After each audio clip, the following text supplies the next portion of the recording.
The Burrows of Berea is a conversational podcast.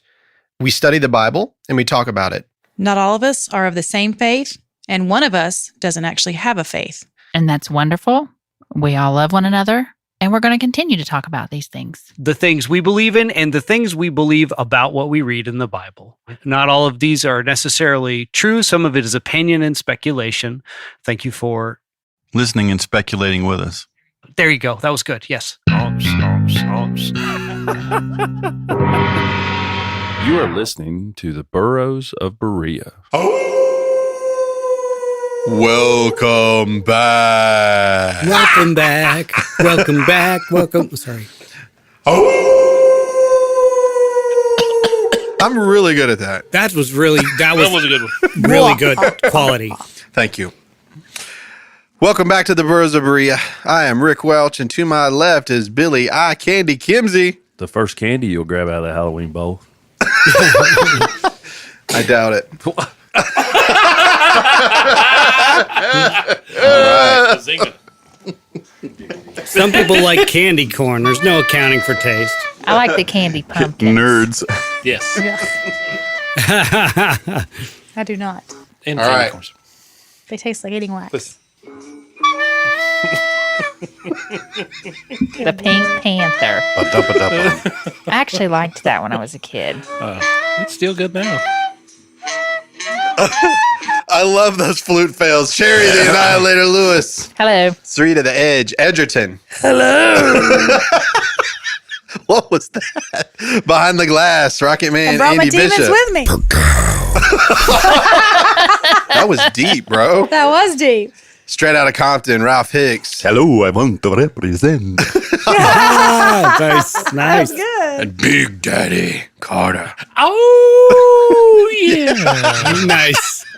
And for our part 2 of our holiday edition, my wife Holly is in the house. Hello. Sorry. I was going to try the hello. That was pretty good. Well, we're back to part 2 here on our study of exorcisms. Did you say part Jew here? Part Jew here in exorcisms in the Bible. And I don't know about you guys, but that kind of stuff, like if I were to witness any of this stuff, I would have freaked out in person, especially the Legion thing. Like I would have freaked out. Oh, yeah. Or to watch Jesus, talk to somebody and say, be quiet and come out of him. And then suddenly you see them like shriek. I would have walked and, like, on the water the other way that we came from. like Fred Flintstone. Yeah. I'm out of here. Well, I had a Sunday school teacher who said that he had done exorcisms, and he said it is one of the most frightening experiences that you'll ever have. And he said if you knew how many people around you actually had demons either oppressing them or possessing them, it would terrify you. Now, did he do this as a ministry or did he do this to make money? It was a ministry. He never charged for it. Okay. And I never witnessed one in person, but now I wish I could go back because that would be interesting and bizarre. Absolutely. Yeah. Well, Have a you friend seen of mine. have you seen the Pope's Exorcist? No, with I have not. Russell The one you. Yeah, Crowe? I haven't seen it. And then Nefarious. You've got to see those I will two. watch Nefarious. You've told me about it. I have a thing like I've made scary movies, but I don't like to watch them. Oh, gotcha. And The so, Pope's Exorcist is not a yeah, horror movie. It's made out to be a horror movie. yeah. But it really is the story of the Pope's exorcist, his main guy at the Vatican, Yeah. and one of the most horrific. He's got thousands of stories. Well, I'll check it out. And then the I'll check it Exorcist out. Files. Now it puts the hair on the back of your neck right up into position. Oh, yeah. No, I Girl. like your scary movies. I think you should give them a link to go watch I don't even those. know about them, so I can't Oh, wait. come I mean, on I've heard now. you talk about them, Yeah. but I don't know. I've not Go seen to Yeah. tackytiefilms.com. Yep. Okay. TackyTieFilms.com. You can watch Still Waters and you can watch Witch, and both of which Mr. Andy Bishop did the sound on, and Ralph Hicks did camera work. Billy Kimsey loaned us the Bazinga. Oh, the that's boat. right. The boat. That's when I met And Billy, used the actually. sawmill. We And used used the sawmill that's and right. Witch. That's exactly Kind right. of a side note, Bill O'Reilly just wrote Killing the Witchers. And I Billy's, saw that's coming out. Yeah, it's Billy's out there. in Witch, isn't he? He You're in is. He Witch, aren't you? dances. I thought you Oh, cut yeah. me out. No, I didn't. No, you made the cut. You made the original. And then whenever we were going to do the redux, we had to take you out because it was So all silliness. the but it eye was fun. candy is there. He actually does a little dance with a broom. It's very with funny. clothes on. Well, in the PG-13 version, but Did you change your pronouns? so where we left off in part 1 was in regard to the maniac of Gadara and the legion of demons that Jesus exorcised. But before we go on through the Gospels to try and gain information regarding demons, I want to skip way ahead to an account found in the book of Acts that will give us insight into the difficulty of exorcisms and the consequences of trying to do it. So in Acts chapter 19, verse 11 through 20, we read, do you mind to read that, Ralph? And God was doing extraordinary miracles by the hands of Paul, so that even handkerchiefs or aprons that had touched his skin were carried away to the sick, and their diseases left them, and the evil spirits came out of them. Then some of the itinerant Jewish exorcists undertook to invoke the name of the Lord Jesus over those who had evil spirits, saying, I adjure you by the Jesus whom Paul proclaims. 7 sons of a Jewish high priest named Sceva were doing this, but the evil spirit answered them, Jesus I know, and Paul I recognize, but who are you? And the man in whom was the funny to me, man. Right. I know Jesus, but I don't never met you. And the man in whom was the evil spirit leaped on them, mastered all of them, and overpowered them, so that they fled out of that house naked and wounded. And this became known to all of the residents at Ephesus, both Jews and Greeks. And fear fell upon them all, and the name of the Lord Jesus was extolled.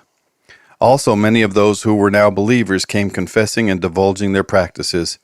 And a number of those who had practiced magic arts bought their books together and burned them in the sight of all. Brought for you, Andy. And they counted the value of them and found it came to 50,000 pieces of silver. So the word of the Lord continued to increase and prevail mightily. Thank you, Ralph. So Was it naked? There's always nakedness with demons.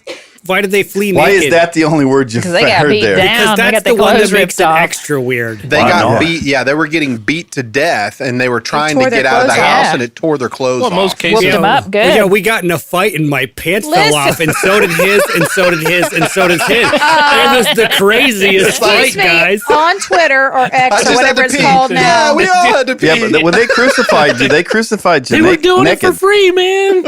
I just saw a fight on Twitter where a girl hit another girl in Walmart, and by the end of it, one of the girls was laying naked on the floor in Walmart. Like, it was bad. It was a beat But down. most people that go into Walmart ain't wearing a whole lot of clothes anyway. I've never been in a That's pants true. off fight.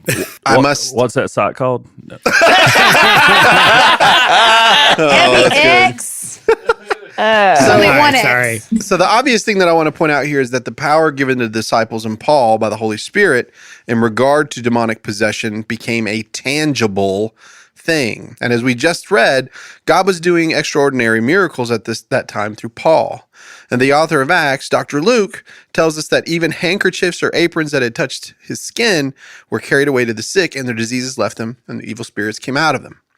So what we're learning here is that, yes, Paul was a special instrument of God to perform miraculous healings and exorcisms, but Luke wants us to hone in on the value of this. It's not about the money. It's about God's mercy. And Jesus taught his disciples that you cannot serve God and money. So in this particular account, Luke is telling us about the itinerant Jewish exorcists. These men were traveling from place to place collecting wages for their services. Now, it stands to reason that these men had been successful at exorcisms in the past, like you had said in our first part, Sarita, about how there were exorcists already around. So it stands to reason that these men had been successful at it because they had already been doing it, right? So how else could they go around collecting money? Now, it just says itinerant. It doesn't say they collect money, but it's sort of alluded to here, right? So to me, perhaps I think that they were charlatans who went around like selling snake oil to unsuspecting Jews that were simply being conned. An example of this would be for a band of men working together in towns where no one knew them. And one man would act as a demon-possessed person, suffering some kind of malady. Another would perform a ritual that would miraculously heal the other one. So it's a ruse on the simple-minded. Hello, Benny Hinn. Exactly. Well, that was that movie with, oh man, What's his name? it was the two guys. let me. Oh, Heckle I know and the Jekyll? movie. Heckle and Jekyll. The Green Mile? Are you talking about the? I know what you're talking about. They were going around conning In the Jesus' two name? brothers. The two brothers. I And can't it was remember. kind of a Disney spinoff. The Prestige. No, Oh, okay. sorry. If it comes to you, just shout it right in the middle of the study. Nope. Just right in the middle of it. Like a demon's got you. So, however, Jesus in one of his sermons tells of people who had the power to cast out demons in his name, but was never actually known by him. And so he says in Matthew chapter 7, verse 21 through 23, Cherry, will you tell us what that is? Not everyone who says to me, Lord, Lord, will enter the kingdom of heaven, but the one who does the will of my Father who is in heaven. On that day, many will say to me, Lord, Lord, did we not prophesy in your name, and cast out demons in your name, and do many mighty works in your name? And then will I declare to them, I never knew you. Depart from me, you workers of lawlessness. So to me, it's obvious that Jesus knew these type of people would crop up at times and do miraculous things like casting out a demon. But it makes clear that he never knew them in a way here on earth that would grant them access to the kingdom of heaven. So these Jewish exorcists were seeing the amazing results of Paul's ministry, but never repented or were ever baptized by the Holy Spirit. They were venture capitalists trying to make a play on Paul's, quote, business, unquote. The Brothers Grimm. Oh, the Brothers Grimm. They were conning. I never saw that. Yes. Is that Heath Ledger? Yeah, I no. think No, it wasn't Heath Ledger. Matt Damon, Matt Damon and definitely not Ben Affleck. Those two couldn't con anybody. who's the They've conned y'all out of lots of money. I 'cause know they sure done have. a lot of films together. the guy that played the Joker that has passed away? Heath Ledger. Ledger. Heath Ledger. Yes, you're right. So, Yep. Okay. Good job. So- Sarita. I love Heath Ledger. So when he tells us that after the devastating results of those Jewish exorcist attempt, which got them demon possessed in the process and sent them into running around naked and insane, that those who saw it were pricked in their hearts and gave up on magicians altogether. And this move by the Holy Spirit closed down the magic shops. I also want to make something, an important note here. The value of those magic books that were burned based on today's currency value would be to the tune of $5.5 million. So that's a lot of guacamole. That is.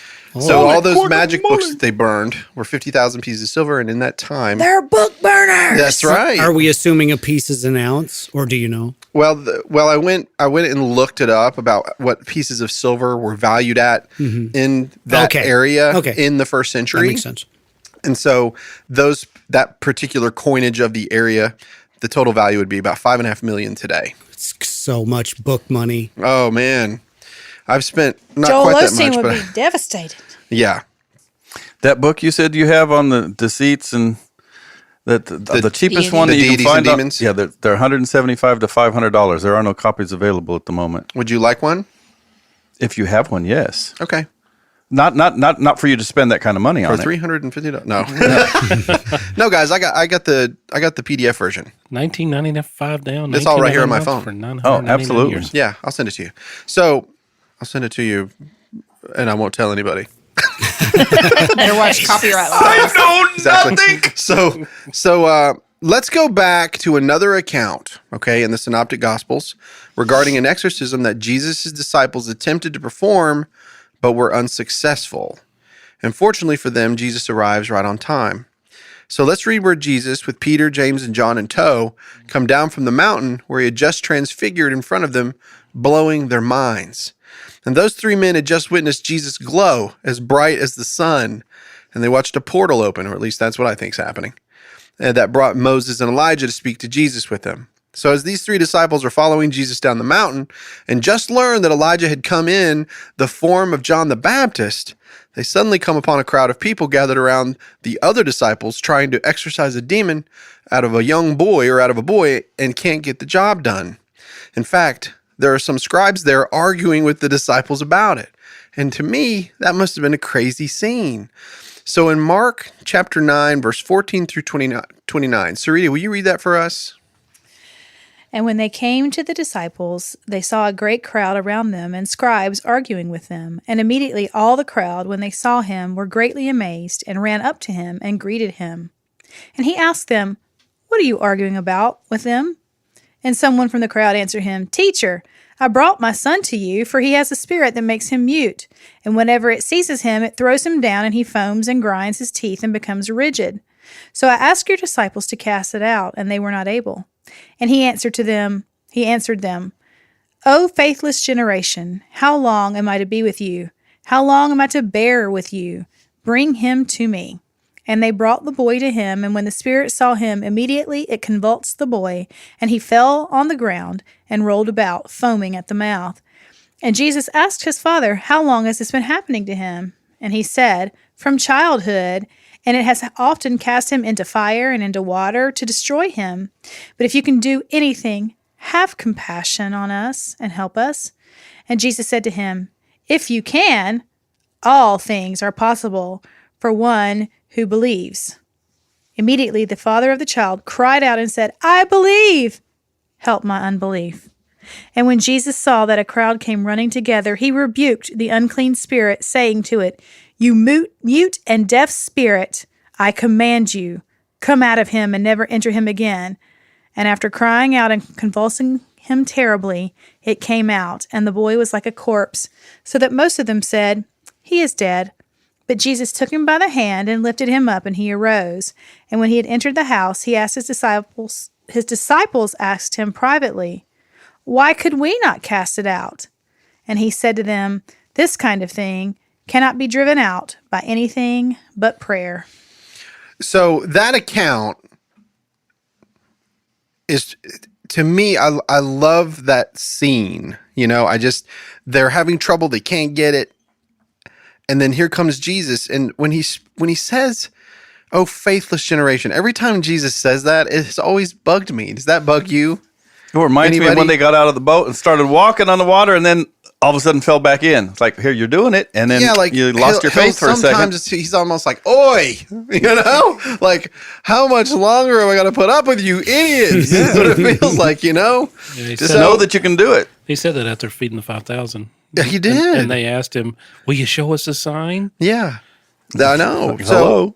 In Luke's account, Holly, do you mind to read that same event, but with a twist in Luke 9:37-45? I wanted to read it in John. Okay.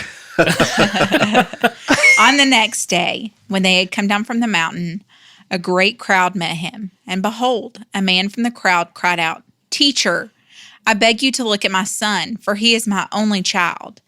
And behold, a spirit seizes him, and he suddenly cries out. It convulses him, so that he foams at the mouth and shatters him, and will hardly leave him. And I begged your disciples to cast it out, but they could not. And Jesus answered, O faithless and twisted generation, how long am I to be with you and bear with you? Bring your son here. While he was coming down, the demon threw him to the ground and convulsed him. But Jesus rebuked the unclean spirit and healed the boy and gave him back to his father. And all were astonished at the majesty of God. But while they were all marveling at everything he was doing, Jesus said to his disciples, Let these words sink into your ears. The Son of Man is about to be delivered into the hands of men. But they did not understand this saying, and it was concealed from them, so that they might not perceive it. And they were afraid to ask him about this saying. Thank you. That's what you meant when you said it went over their heads. Yes. So in this account, Jesus says, Oh, faithless and twisted generation, how long am I to bear with you? But notice in particular that at that very moment when the crowd is sitting there and their minds are melted, that he turns to his disciples and says, Let these words sink into your ears. The Son of Man is about to be delivered into the hands of men. So why do you think he said that at that moment? Think about the distinctions between these two accounts of Mark and Luke. The lack of faith by his disciples is in regard to how they manage their physical bodies. In another area in Matthew, he talks about fasting and the exercise of talking with God in prayer to succeed in this type of exorcism. But then Jesus wants them to really get what he's about to say in this moment. So he says, Let these words sink into your ears. And that's exactly what happened. Those words sunk like a lead balloon down deep into their psyche, but the Spirit of God concealed the meaning. They had him, but did not have ears to hear at that moment. But I think he was also telling them, you need to start listening and paying attention. And you also need to have faith because, soon I won't be here. and you're going to have to be doing this. So I think that's the beginning of him starting to clue them in as to He better get with is it. definitely cluing them in, and they're not getting it. And they are now saying they're too afraid to ask him. Why? Because he just said, how much longer do I have to deal with you Right, people? exactly. And so they're like, well, I ain't asking him. You asking him? I ain't asking him. Let's get Judas. Even at the Last Supper, when Jesus says something, they're all looking around like, what? And they're like, hey, Lazarus, you're pretty close to him. Sorry. Hey, John, you're pretty close to him. Hey, Lazarus. So anyway, Luke teaches us that he actually said this at this very moment. So Jesus is alluding to his capture and ultimate death sentence. And something is going to happen. And what they just went through was a teachable moment for the disciples. But the teaching was for them to learn later. They would have to look back on this moment for the meaning to be clear to them when it matters most for them. And I'll give you a hint at what I think it is. Every one of those disciples would be delivered into the hands of men for their faith in him, except for Judas, who would kill himself before anyone could get to him. And all the others, however, will be captured and killed. John will be boiled alive and left to live. So chew on that for a minute. Not John, but the idea. While I bring up something from our last episode to clarify. If you remember that I said that there aren't any exorcism in the Gospel of John, I do want to point out that in one account, a demon is mentioned. So please listen carefully to this portion from A. John. There is something key to the idea of demons here. In John 8:31 through 59, we read, this is a lot, okay? So sit back. Cherry, do you want to read it? Sure. Hammer down. So Jesus said to the Jews who had believed him, if you abide in my word, you are truly my disciples, and you will know the truth, and the truth will set you free. They answered him, we are offspring of Abraham and have never been enslaved to anyone. How is it that you say you will become free? Jesus answered them, truly, truly, I say to you, everyone who practices sin is a slave to sin. The slave does not remain in the house forever. The Son remains forever. So if the Son sets you free, you will be free indeed. I know that you are offspring of Abraham, yet you seek to kill me because my word finds no place in you. I speak of what I have seen with my father, and you do what you have heard from your father. They answered him, Abraham is our father. Jesus said to them, if you were Abraham's children, you would be doing the works Abraham did. But now you seek to kill me, a man who has told you the truth that I heard from God. This is not what Abraham did. You are doing the works your father did. They said to him, we were not born of sexual immorality. We have one Father, even God. Jesus said to them, if God were your Father, you would love me, for I came from God, and I am here. I came not of my own accord, but he sent me. Why do you not understand what I say? It is because you cannot bear to hear my word. You are of your father the devil, and your will is to do your father's desires. He was a murderer from the beginning and does not stand in the truth, because there is no truth in him. When he lies, he speaks out of his own character, for he is a liar and the father of lies. But because I tell the truth, you do not believe me. Which one of you convicts me of sin? If I tell the truth, why do you not believe me? Whoever is of God hears the words of God. The reason why you do not hear them is that you are not of God. The Jews answered him, are we not right in saying that you are a Samaritan and have a demon? Jesus answered, I do not have a demon, but I honor my Father, and you dishonor me. Yet I do not seek my own glory. There is one who seeks it, and he is the judge. Truly, truly, I say to you, if anyone keeps my word, he will never see death. The Jews said to him, now we know that you have a demon. Abraham died, as did the prophets, yet you say, if anyone keeps my word, he will never taste death. Are you greater than our father Abraham, who died? And the prophets died. Who do you make yourself out to be? Jesus answered, if I glory myself, my glory is nothing. It is my Father who glorifies me, of whom you say, he is our God. But you have not known him. I know him. If I were to say that I do not know him, I would be a liar like you. But I do know him, and I keep his word. Your father Abraham rejoiced that he would see my day. He saw it and was glad. So the Jews said to him, you are not yet 50 years old, and have you seen Abraham? Jesus said to them, truly, truly, I say to you, before Abraham was, I am. So they picked up stones to throw at him, but Jesus hid himself and went out of the temple. Thank you, Cherry.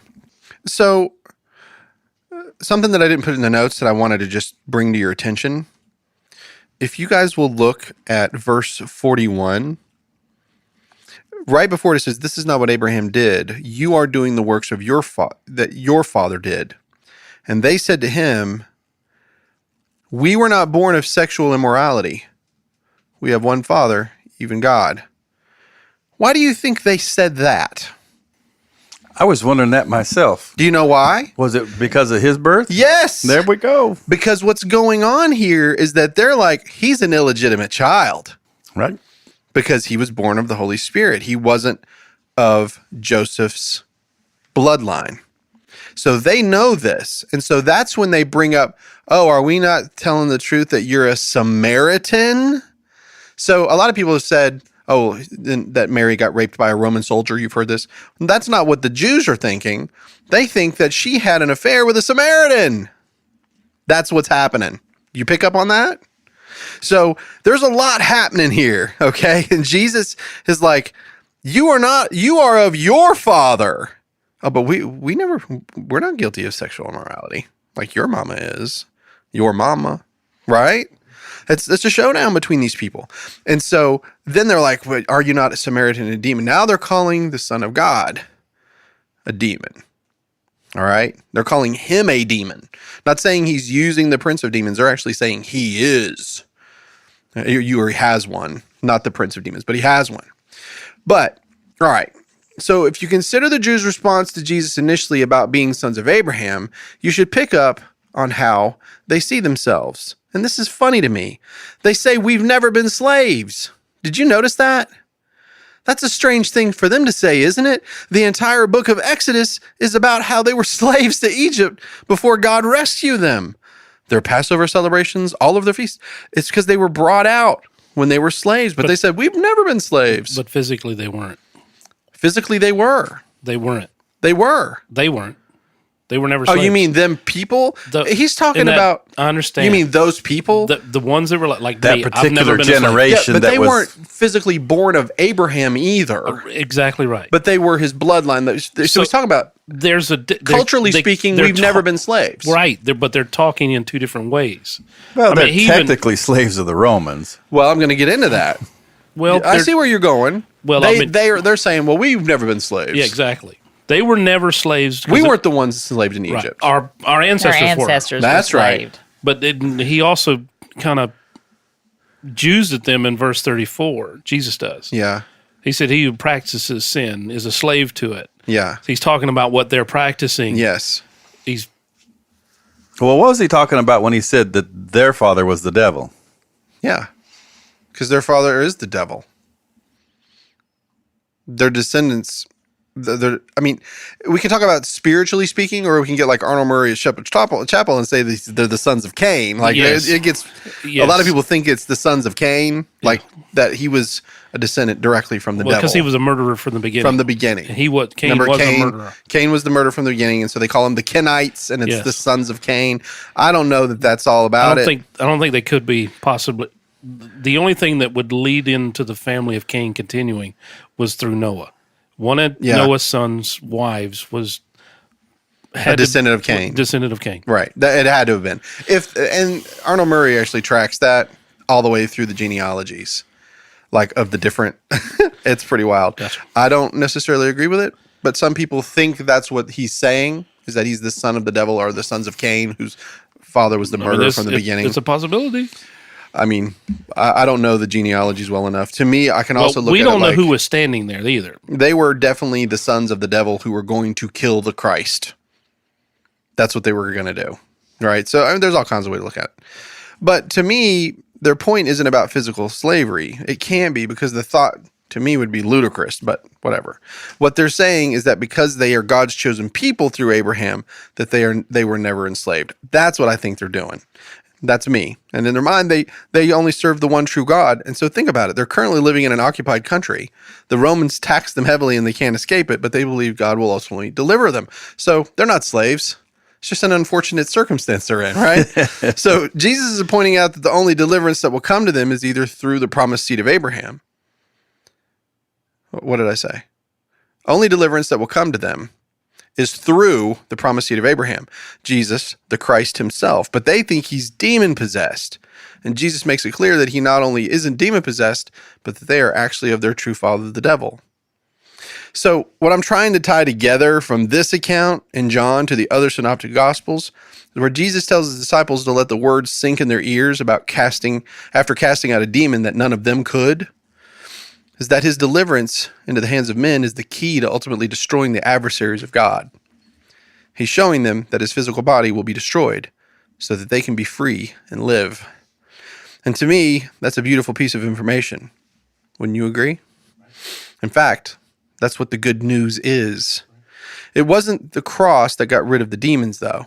The cross finished the old covenant and began the end of the age. And the resurrection brought the new covenant, and with it the Holy Spirit that would give those who believe in the Son of God the power to set the captives free. So wherever the gospel would go, the disciples and Paul, other believers, would encounter demons, yet they would be given authority to exorcise them. And all of this did not cost money. Rather, it cost Jesus his life, but only for a little while. So let's read Acts 16. You guys, I didn't have this in the notes earlier. Do you guys have that now? You probably don't. So Acts 16, I never sent this to you. I'll read it myself. If you read the Bible, you're all probably familiar with the story of the Philippian jailer, right? Yes. Okay. Yes. Cherry, could you give me an abridged version of that story, like the Philippian jailer? Yeah, I was going to ask my normal question. What?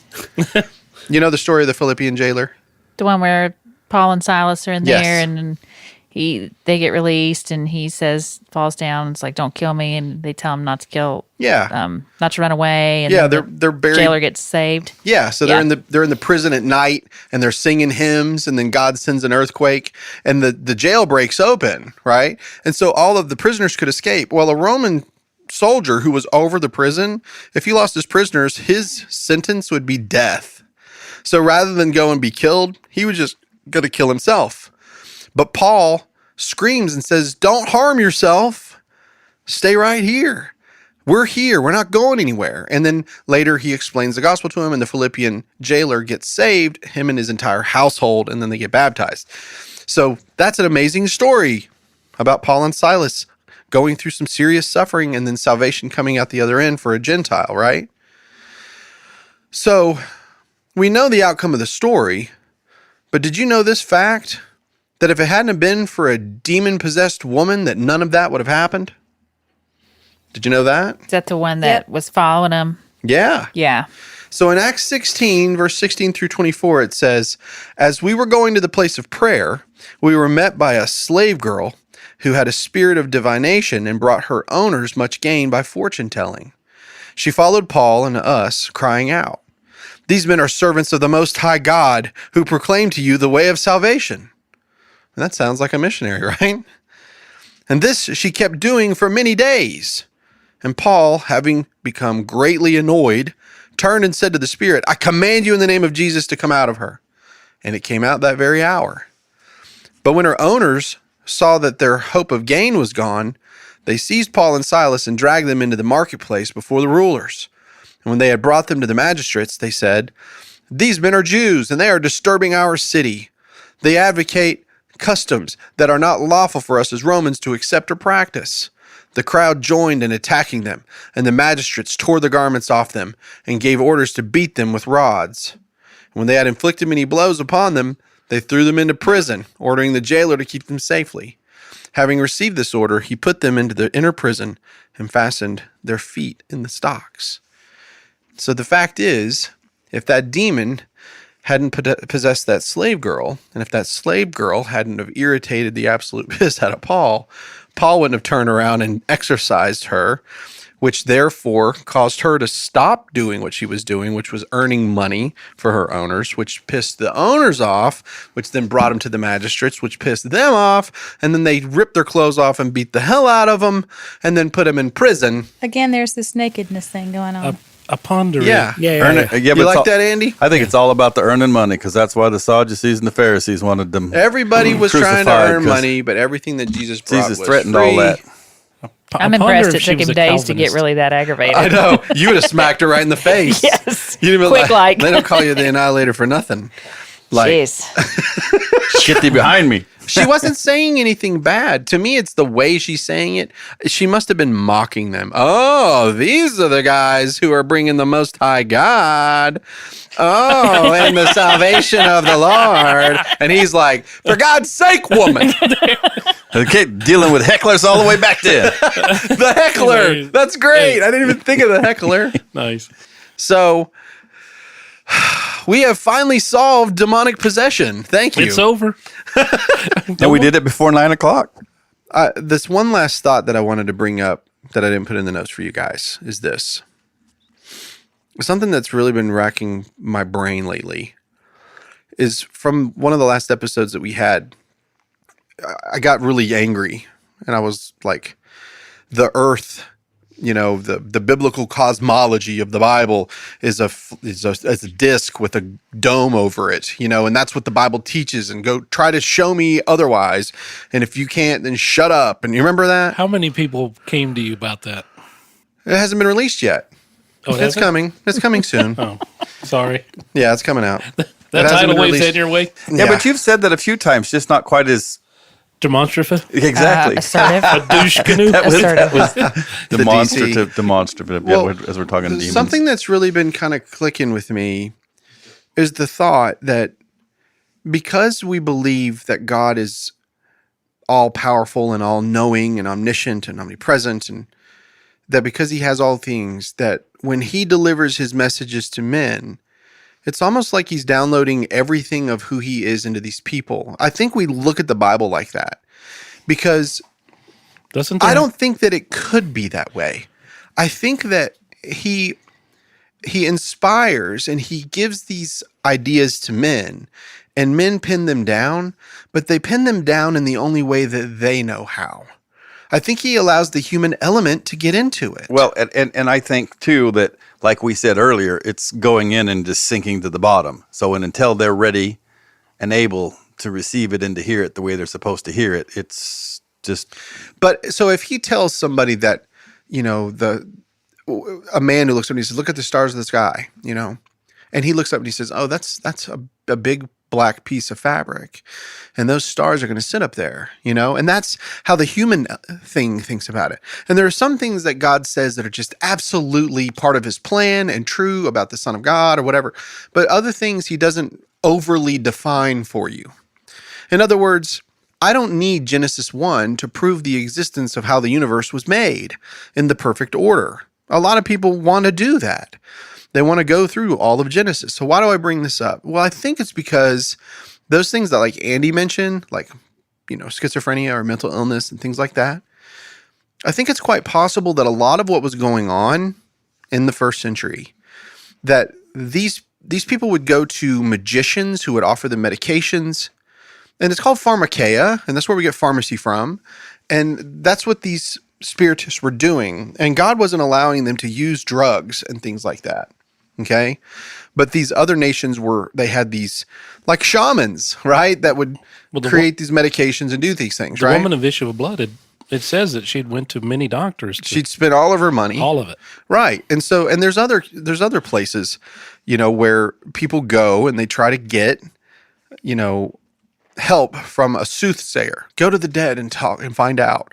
I mean, think about what King Saul did, right? That was our first Halloween edition, was King Saul meeting the Witch of Endor.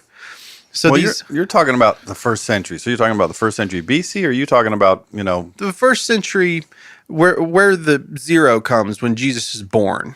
Okay. In that time frame, when Jesus is as a young man to a man. Well, I think that stuff was happening even before then. And I think a lot of the things that were written in the Bible back then still pertain to people in countries that are third world countries that don't have knowledge like we do. I mean, we know what the stars are, and we know this. We know it's not fabric. We know these things. But people that don't have a lot of, I'm going to say intellect, and I'm not trying to put anyone down. So you said so people access to information. Like this. Well, exactly. Like the last Access. I like podcast? that. I'm going to use They that. don't have internet. Access to information. There has to be some kind of explanation. And that's what I think Genesis and a lot of those books are about, is trying to explain some of those things for people. Yeah, and For the people in those times, or what's I like going how you on. said that. People who don't have intellect, and I don't mean that in a bad way. Well, I don't. I like your wife's version, access to information. Yeah, exactly. You're stupid, but I mean that in the No, nicest I don't way. know that they're that stupid, because they're living off the land, and you put me in the middle of nowhere, and I probably die. Right. Well, okay. So the only reason I bring this up, I want to give you sort of like an example. This is my best try here. Okay. Welchianism. Yeah. 102. maybe. So if you think of these people that had these oppressive things like being blind and mute and things, the Bible makes it pretty clear that Jesus gives them the ability to see and to speak.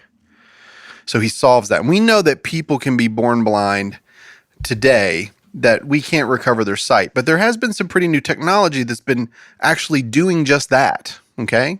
Have you seen that, Andy? I have this hissy mic. Yes. Sorry, everybody. Did you say for this sissy mic? Hissy. Yeah, sorry, everybody, for the sound of this mic. Yeah, they're putting chips in people's brains, and actually people are seeing, and the images are getting better. It started off as kind of like a real low resolution dot matrix, and but yeah, people are actually seeing. Their brains are able to translate the information that is coming into their head via a chip literally in their brain and make sense of it. Right. Yeah. Some of the best videos on the internet are little babies hearing their mother's voices for the first time because of cochlear implants. Yeah. If you ever feel bad, go look at those videos and make you feel so good. Have you seen the ones of people that have those new glasses they're giving to people that are colorblind? Yes. And they Yeah. can see colors with those glasses on, and they just flip. It's like what you're saying. But for It's sight. It's pure joy. yeah, pure joy. I wonder if the first chips were 486s. Yeah. Well, I think that some. I believe it. It's We're not nerds, Cherry. That's okay. I'm good. I'm good with that. Well, I'm probably. She What is it? probably had What a about tandy. intellect? Yeah, you're the ones without. You're the one without intellect. Yeah. Speaking of, Lacking. You're the one that's intellect. lacking intellect, but Yeah. don't feel bad about it because. So, but Cherry will be able to survive 486 in the was an middle of the IBM desert. computer. Probably That's so. all it was. Just a component. It was a chip. 486 It was a chip. chip for an IBM computer. All right. So I guess what I'm trying to say is I'm just imagining, okay, so as the author of the Gospels is trying to describe what they're seeing, he's telling them the malady that they have, and then Jesus is solving that problem for them. So Jesus was a healer. And we believe that the Holy Spirit did that, those of us who believe. But if you're outside looking in, you're like, okay, so this man was just a healer, then how the other people around him would explain it, or the author of the book, how they would explain it in their modern way of thinking at that time so that they would understand. So I don't believe that they were introducing this concept. They were actually just speaking in regard to the concept, and then Jesus handled it in their modern way. Most everything was written years after that. They'd had time to process all of that. Yeah. And try to their best to figure that Yeah, out. it's after the fact. It's Yes. always that way. Yes. listen, we could all go out to dinner right now, have the same server, Are you buying? no, order the same food, Ralph be in did. the same restaurant, go home, and in a week we all write a story about it. All the stories would be different in I don't some know. way. I don't know. All of you would say that I ate too much.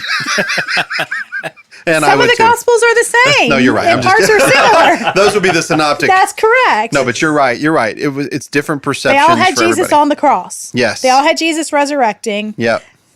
And There would John be had some on an things iPad. we would have been in the same restaurant. We would have all ordered the same thing off the menu. We would have had the same server. Now, And they all drove Honda Billy could have Accords. said she was a hot server, Yeah. and she was the best server ever. And Holly And was like, because- she was awful. Or because my But wife was there, I would say that she was not. That's correct, and she was the worst server ever. No, she just said she was ugly. But so we could all have and write it from a different perspective because we're coming at the restaurant with different backgrounds. Yeah. And that's fast just- forward it 3,000 years. and let Exactly. Somebody else in that life explain it or interpret Well, all it. of Luke's story was from a third party perspective. Yeah. He wasn't there. It wasn't until Acts. Actually, well, he was in that. You're right. The whole gospel, it's third party.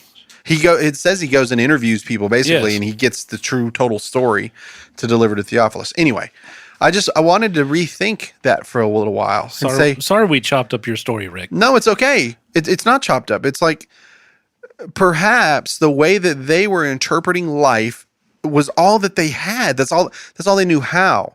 And we're so much farther ahead. Now, human beings haven't changed a whole lot, but our technologies and things that we have. They didn't have so many things in the way either. I mean, look at, we get pinged on the phone how many times a day? We get this, we get this. Back then, you got up, you worked all day long, you came home, spent time with your family, and you went to sleep. And then there was worship time or time when you were out gathering with people listening to someone talk. So the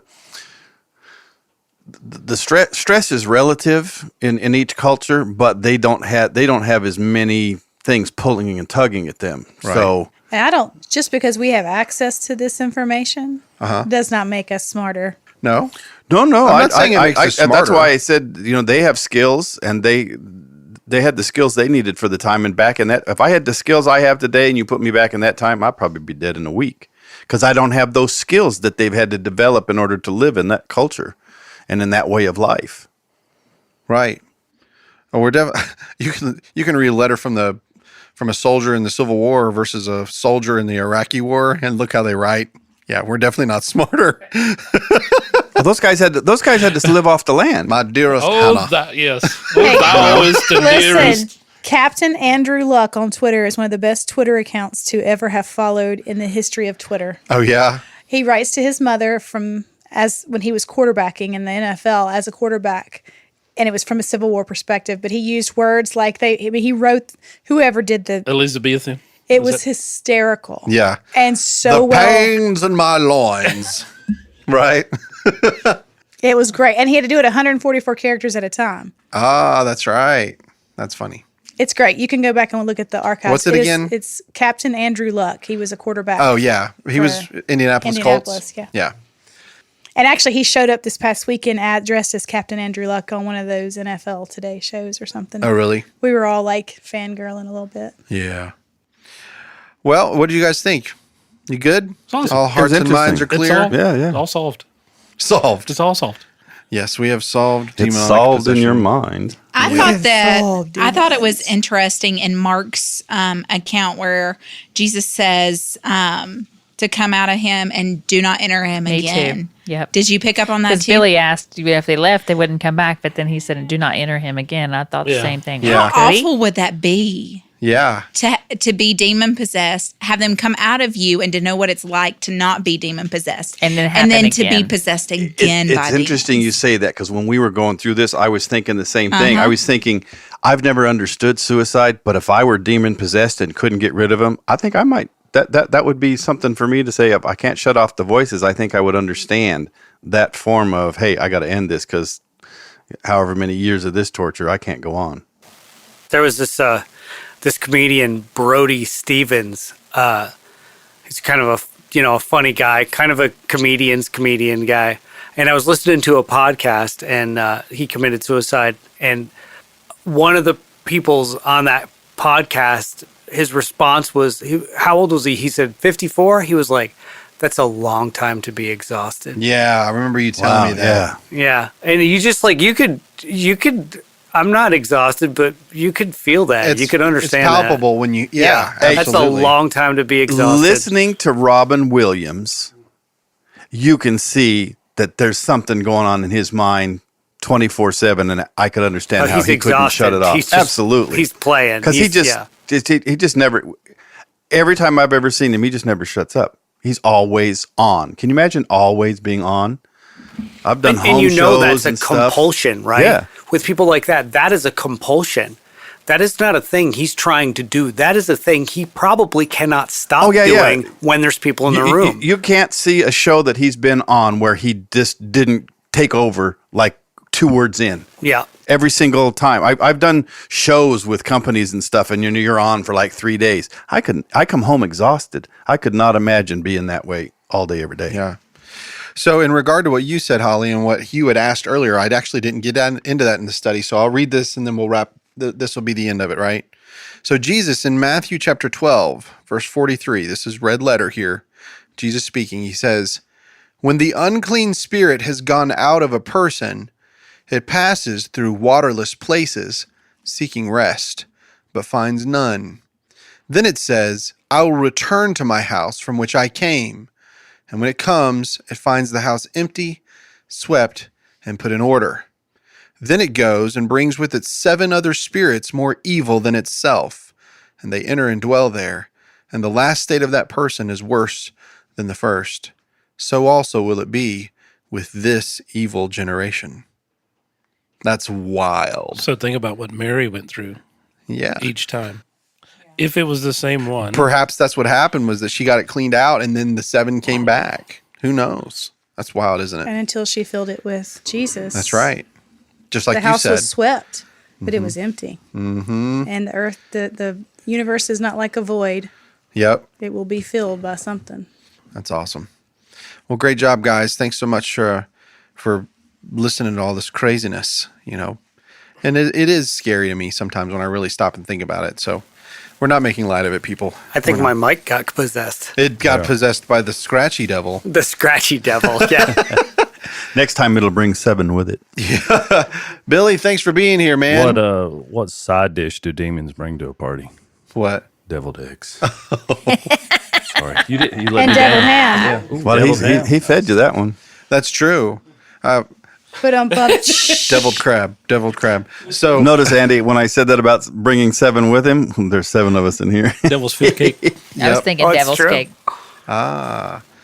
Sherry, thanks for being here. Sarita, oh yeah. Oh boy. Andy, Ralph, Represent. Big Daddy, and Babe Holly. Thanks for being here. And we will talk to you guys again next time on the Burros of Berea. Bye, Peace y'all. out. See ya. He looks like he's possessed. Yes, you do. Look like you're possessed. Hey guys, this is Rick from the Burros of Berea. Do you know how much blood, sweat, and tears it takes to make a podcast? None. But that doesn't mean that it doesn't cost a lot. And so if you guys don't mind, if anybody would like to give to help us with these episodes, it would be great. We'll put out even more content. And if you go to our Patreon page, just search for the Burros of Berea, you'll get extra notes, extra episodes, and it's pretty much free. $1 gets you a lot. Thanks, guys.